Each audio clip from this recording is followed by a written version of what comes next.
Joker, your angel of death awaits. The Joker is undoubtedly an iconic character who will be present in media for as long as there are comics, superhero animation, video games and films, which is to say he'll be here forever. But on several occasions he has actually died, and we're going to go through the list of his 5 best deaths. Mask of the Phantasm. In Mask of the Phantasm, the Joker is portrayed as having been a goon for the mob, much different to his backstory in The Killing Joke. The Killing Joke is of course what's generally accepted to be his true origin. Now in Mask of the Phantasm he's done many bad things, but the one thing that finally got him killed was executing the lead female protagonist's father. You? But he paid you! Dad?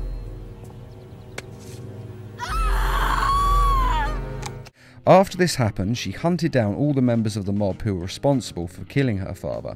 That includes him and all the ones who gave the hit in the first place. The Joker was actually the last one she attacked, and he was prepared for her. He had rigged his hideout with explosives, and when Batman showed up as well, he ended up triggering the explosives. He was probably planning to escape at this point, but Andrea Beaumont, the woman whose father he had killed, grabbed a hold of him, and the two were buried by the building and killed, with Joker laughing his mad laugh all the while.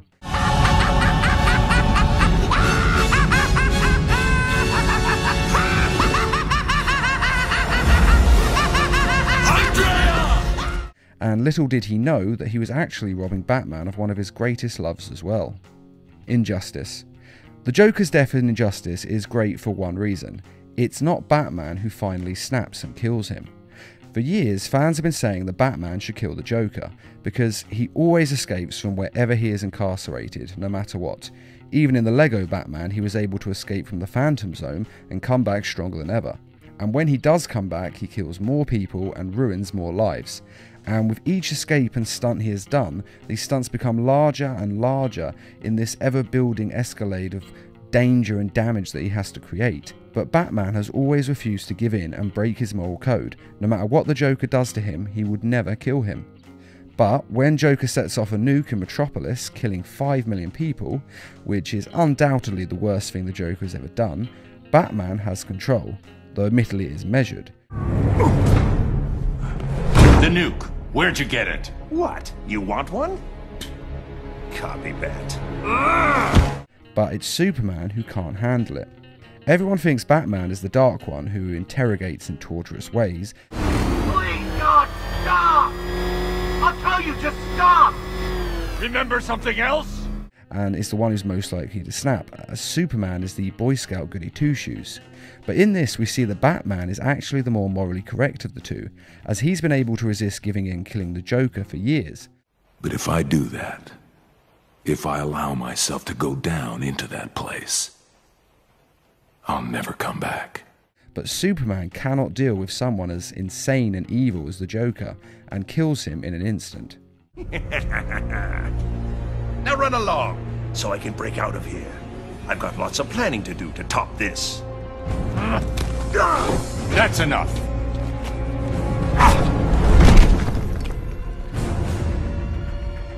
I know it's soon, but think you'll ever love again? Maybe you won't kill your next family.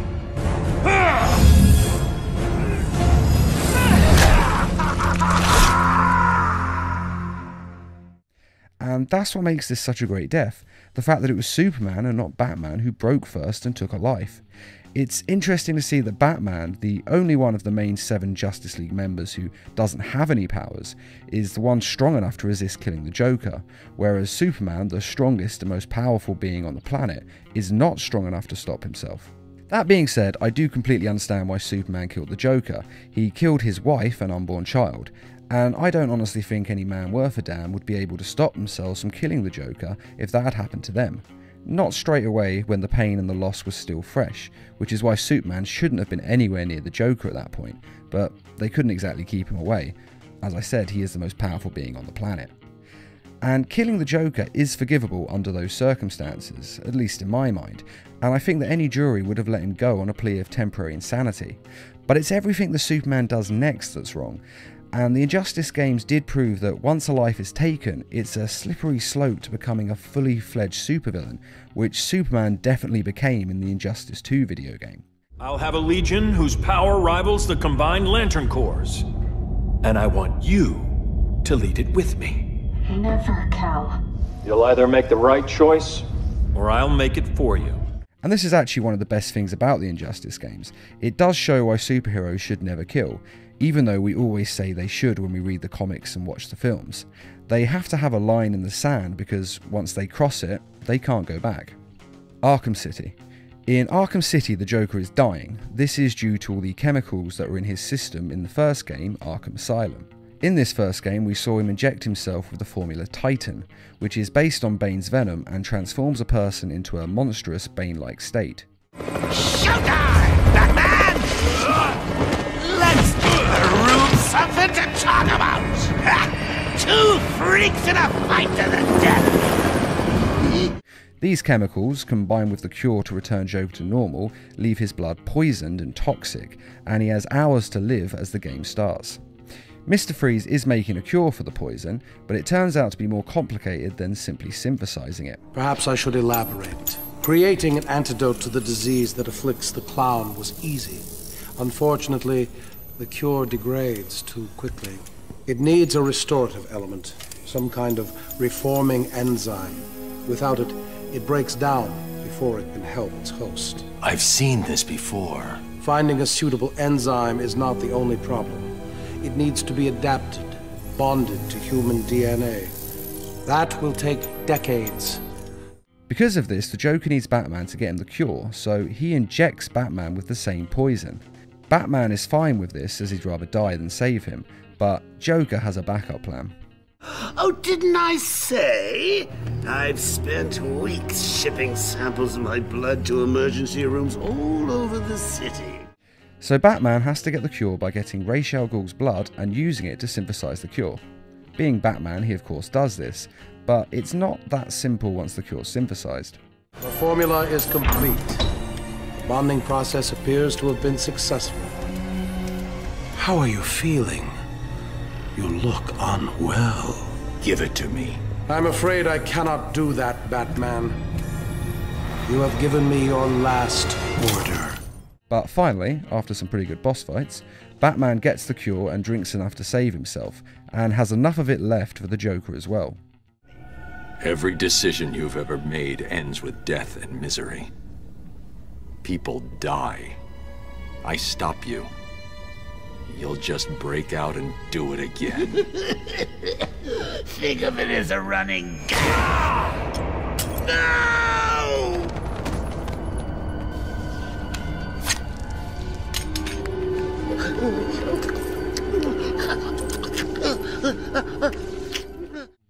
Now this death is great because if the Joker hadn't been so vain and had trusted Batman, he would have lived. It's his own nature that leads to his death, and he dies with the laughter of that irony on his lips. Do you want to know something funny? Even after everything you've done, I would have saved you.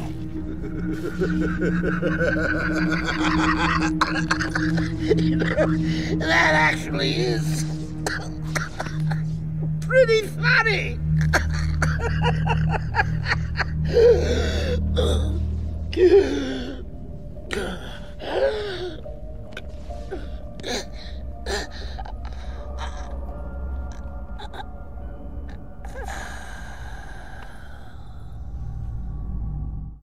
The Dark Knight Returns Part 2. This death is amazing simply for its brutality. The movie was based on Frank Miller's The Dark Knight Returns graphic novel, and saw Batman do the one thing fans have wanted him to do for years: kill the Joker. After all the years and the things he has done, Batman has finally decided that he needs to take down the Joker once and for all. Are you out of your mind? I'm through playing Joker. It's an incredible fight and truly worthy as an ending to their lifelong feud, and the film is great, but in all honesty it's worth watching simply for the fight scene between Joker and Batman.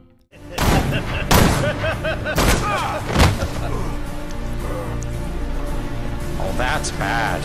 You should get that looked at when you have a chance.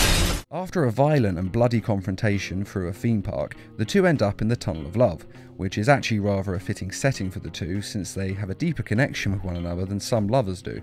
The Joker is badly injured in the fight and his neck is badly damaged, and he knows that he is lost, but he decides that he has to have the final joke. And rather than let Batman finish it, the Joker breaks his own neck, killing himself and causing the world to believe that Batman was the one who killed him. Which then leads to the famous fight between Superman and Batman. This is just an incredible death. The final fight between the two is something you would think could never live up to our fanboy expectations, but it actually does come pretty close. It's finally here, isn't it? The moment we both dreamed about. In great part because of this ending. It shows how the Joker has no regard for human life, not even his own, and that he's prepared to go to any lengths to win in this feud between him and Batman, not even allowing Batman to have the finishing blow. Plus, that net breaking is just brutal. It's the sound they use with it, and you can actually feel it snap, and it hurts. See you in hell.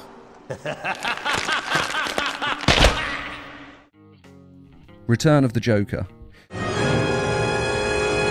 Hello, Gotham. Joker's back in town. Return of the Joker was the first true death of the Joker that I ever saw, and I will never forget watching it for the first time. The Joker has kidnapped Tim Drake in an attempt to torture and brainwash him into thinking he is his son. And it works. Say hello, JJ. The Joker invites Batman over to show him what he has done and boast about his destruction of Tim Drake and the birth of Joker Jr., and how he has basically taken yet another Robin from Batman. But as with all things, the Joker takes it too far. He has beaten Batman and he could have ended it there, but he wants Tim Drake to be the one to kill Batman, to show that Batman has truly failed and the Joker has won. But in an incredibly emotional scene, Tim Drake is able to clear his mind enough through the torture and the chemicals that Joker has injected into him, and instead of killing Batman, he kills the Joker. That's not funny. That's not... The Joker is once again the architect of his own demise, a common theme and a fitting one for a man like the Joker. And as you watch the Joker die, Tim Drake starts laughing the mad laugh of the Joker, which turns into tears as he is losing his mind, and the full weight of what he has done and what has been done to him hits him. It's the same moment and feeling that Batman had when his parents died, and the same feeling that the Joker had when he'd lost his family and he finally gave in to the madness. But unlike the Joker, Tim Drake is strong enough to eventually get his mind back. We had a trusted friend, Dr. Leslie Tompkins. It took her a year, but she was able to help Tim back to sanity. Still, things were never really the same. But even so, it's a heartbreaking scene to watch and incredibly moving, even in the face of how sadistic this part of the movie really is. One thing I think is important to note with these deaths is that in all of them, Batman is there. He was there when the Joker was created, and he was there when the Joker ended, and it seems fitting that he should be. And they are all the Joker's own fault, the end result and comeuppance for the depraved life he has decided to lead. But what do you think of these deaths, and which is your favourite? I'd also be very interested to hear which order you would put these deaths in yourself. And which do you think is the most fitting way for the Joker to die? Be sure to let us know in the comments, and I'd just like to give a quick thank